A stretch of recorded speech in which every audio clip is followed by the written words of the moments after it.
transfers work? Well, the business of such dealings remains out of the reach for most fans, but our reporter Will Dalton can take us through the anatomy of a transfer.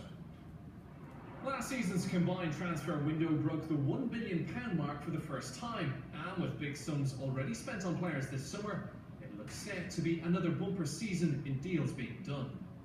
As deadline day draws ever closer, just exactly where is the beginning of a transfer?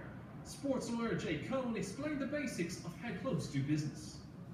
Would-be buying club can only speak to a player after the selling club has agreed to that. And in practice, a selling club is not going to agree to let a potential suitor talk to one of their players unless the transfer agreement has been concluded. So the transfer agreement and the transfer negotiations really are the first step once the parties have been in touch over these players.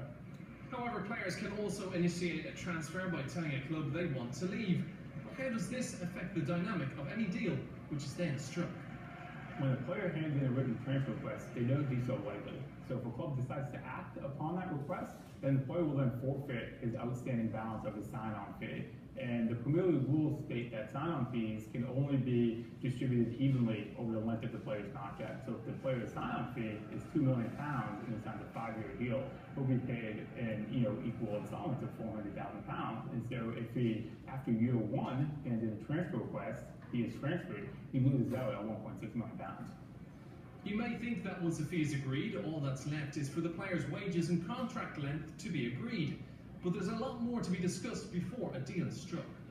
Obviously, the wages are the most important part. However, there could be substantial performance-based add-ons to negotiate based on personal and team success.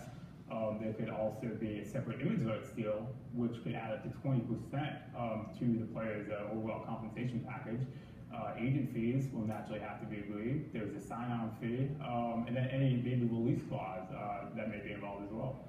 With transfer deadline day almost upon us, clubs around the country will be looking for that extra signing or two that could make the difference to their season. Will Dalton, Premier League News. It's hard to keep an eye on everything that goes on